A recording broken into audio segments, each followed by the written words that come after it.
Magandang umaga mga kababayan. So nung muli po nandito na naman po tayo sa ating programa. Sa araw pong ito ay pag-uusapan po natin ito pong ginawang hindi pagsipot ni Vice President Sara Duterte sa Kamara. Patungkol po sa hearing po ng kanyang impeachment. Alam niyo mga minamahal ko mga kababayan, kung ako po ang inyong tatanungin, mayroon pong malalim na dahilan kung bakit po hindi umaten si Vice President Sara Duterte pati yung kanyang mga abogado. Bakit? Unang-una, matibay po ang ebidensya laban po sa kanya. Yung mga ebidensya po na nakalap ng Quadcom laban sa kanya, yun pa lamang po ay sapat na. Dahil kailangan niyang patunayan kung sino ba talaga si Mary Grace Piatos? Sino ba talaga si Piwi?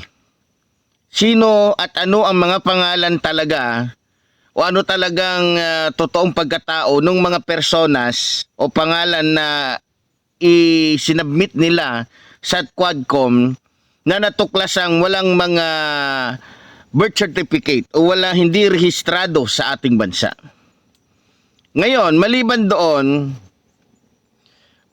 para sa akin, may mga personas po na kinatatakutan, ito pong si Vice President Sara Duterte. Unang-una dyan, ito pong si Senador Antonio Trillanes, na kung saan ay siyang pangunahing sasaksi o magpapatunay sa mga itinatagong lihim nitong mga Duterte. Lalong-lalo na sa usapin ng kanilang kayamanan o ng pera na kung saan ay kaduda-duda na mayroon sila. At pangalawa, isa din sa pinaka kinatatakutan talaga ni Vice President Sara Duterte na makaharap doon sa Kamara ay walang iba kundi si Madriaga, na sa simula't-simula pa lang ay tinanggi niya na. Pero, yung mga ebidensya na magpapatunay na talagang may katotohanan ng sinasabi ni Madriaga ay hindi po maitatanggi ni Vice President Sara Duterte. Malamang natatakot si Vice President Sara Duterte na masupalpal siya. Natatakot si Vice President Sara Duterte na magmukha talaga siyang sinungaling doon sa Kamara dahil sa mga matitibay na ebidensya na ibibigay o ipapakita sa kanya ni Madriaga maging ni Senador o dating Senador Antonio Trillanes. Ngayon, isa din siguro sa kinatatakutan ni Vice President Sara Duterte kaya hindi siya umaten dahil sigurado ko na hindi niya mapipigilan ang sarili niya sa galit. Alam naman ninyo kapag itong si Fiona ay nahahalata na sa kanyang kasinungalingan, sa kanyang mga pambubudol, abay nawawala po ito sa sarili at bumabalik sa kanyang pagkatao. Bumabalik sa kanyang orihinal na pagkatao na kung saan ay kulang na lang po ay mga gat. Para bagang asong ulol na hindi mawari kung ano ang gusto.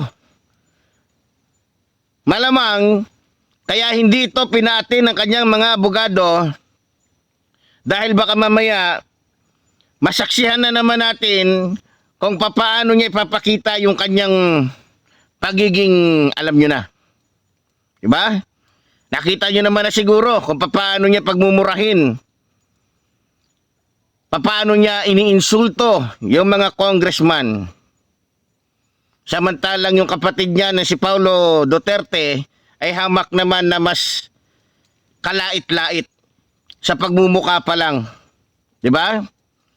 Ngayon, mga minamahal ko mga kababayan, may mga narinig ako, may mga napanood ako, may mga nabasa ako na kesa daw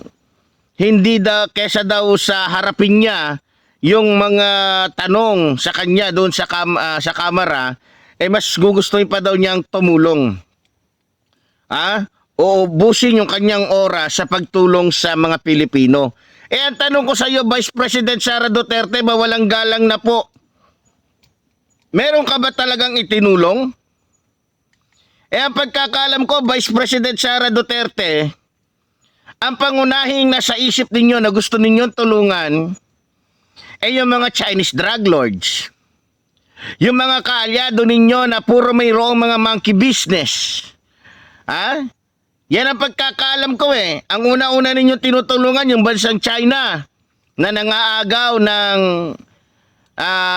teritoryo ng Pilipinas. Yan ang pagkakaalam ko, Vice President Sara Duterte.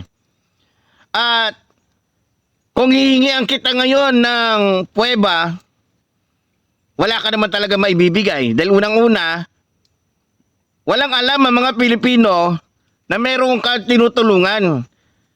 Meron, binabayaran, pero tinutulungan, wala. Katulad ng 18 mga marites. Binigyan mo ng tagli 5 milyon, kasabat yung asawa mo na bilyonaryo. Pakunwari pa kayo, naghiwalay na kayong mag-asawa.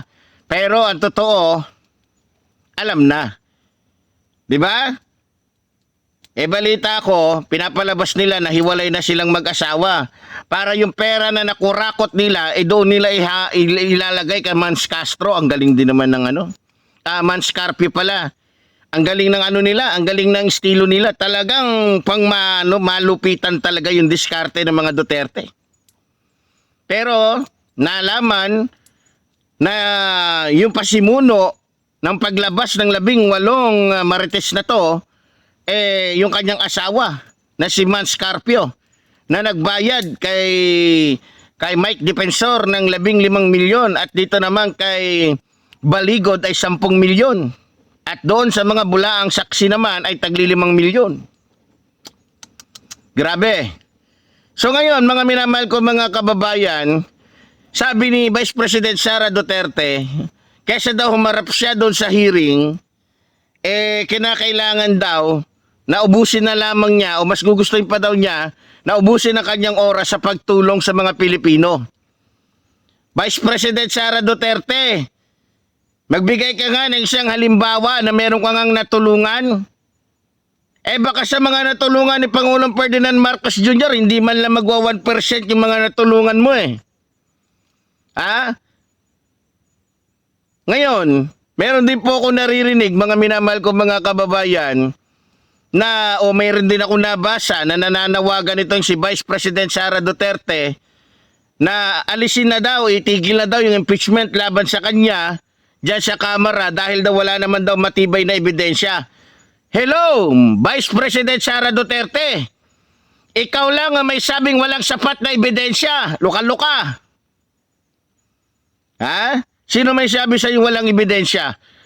Dahil nga sa matibay ang ebidensya nila, hindi ka nga umaatin May pa blood ka pa, may pa blood bat ka pa. Ang lakas-lakas ninyo maghamon. Tapos ngayon tago ka ng tago. Vice President Sara Duterte, kilalang kilala ka na. Wala ka ng kredibilidad. Mas marangal pa sa'yo yung magbubuti. Mas may kredibilidad pa sa'yo, yung katulong o yung mga chimay o yung mga maid.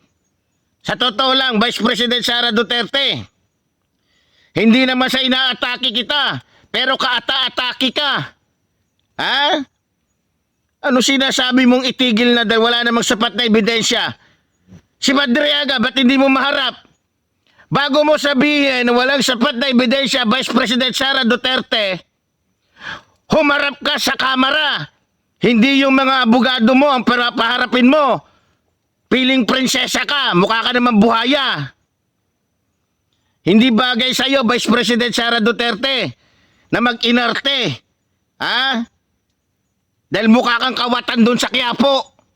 Sa totoo lang, yung itsura mo, mukhang mambubudol doon sa sa ermita.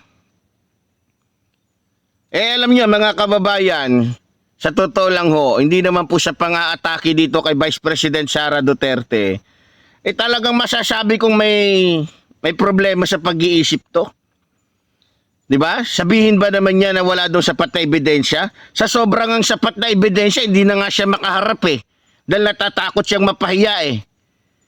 Estilo mo, Vice President Sara Duterte, bulok. Bulok. Sa lahat ng bulok, ikaw na ang pinakabulok. Sa totoo lang. Bago mo sabihin na i-dismiss at walang sapat na ebidensya, ang Kamara, humarap ka. Ipaliwanag mo sino si Mary Grace Piatos. Ipaliwanag mo kung bakit mo pinagbintangan yung Armed Forces of the Philippines o bakit mo dinama yung Armed Forces of the Philippines na binigyan mo ng 10 milyon. Ipaliwanag mo din kung paano mo ginastos sa loob lamang ng 11 araw yung daang milyon ng pera ng taong bayan. Napakahusay mo talaga, Vice President Sara Duterte. Kapag ikaw ang naging pangulo ng bansang ito, kawawa ang bansang ito dahil mambubudol ka. Pag ikaw, Vice President Sara Duterte, naging pangulo ng bansang ito, kawawa ang mga kabataan, kawawa ang bansa, kawawa ang ekonomiya. Dahil kampon ka ng bansang China. Pangalawa, may sayad ka, kulang-kulang ang isip mo. Lakas ng loob mo. Ang lakas ng loob mo magpresidente. Magkagawad nga lang para sa akin hindi ka pwede. Dahil, ewan ko, sa totoo lang, kung di lang naging presidente tatay nito kung di lang nakakulimbat ng bilyon-bilyon yung pamilya nito, o yung tatay nito, hindi naman to magiging vice presidente. Mas magaling pa dito yung yung high school pag nagsalita Eto, hindi makapagsalita to si Vice President Sara Duterte pag walang kopya, pag walang script, walang nagtuturo. Minsan pa ginagamit niya yung headset na Bluetooth, ilalagay sa tenga. Ang nagsasalita pala talaga yung kanyang abogado. Sinusundan lang niya pag hindi niya masyadong naririnig. May senya-senya siya, meron silang password. Vice President Sara Duterte, kung ako sa iyo, tumigil ka na sa mga kaartihan mo. May pa bloodbath ka pa yung pala takbuhin ka. Duwag ka, Vice President Sara Duterte. Hindi mo kayang ipagtanggol ang mga DDS.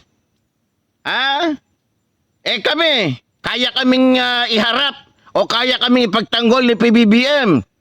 Kayang humarap ni PBBM kung ano man mga tanong. Ikaw, hindi ka makapagsalita pag wala kang 17 abogado.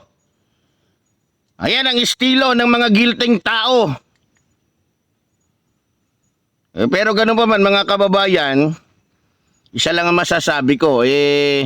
Sa ayot sa gusto rin ito ni Vice President Sara Duterte, wala. Matatapos din yung kanyang maliligayang araw. Dahil yung mga taong katulad niya ay hindi dapat bigyan ng pagkakataon na mamayagpag sa kanyang mga kasamaan. So muli po, tulad po ng sinasabi ng lingkod, mabuhay po ang ating inang bayan, mabuhay po nagmamahal sa ating inang bayan. Maraming salamat po.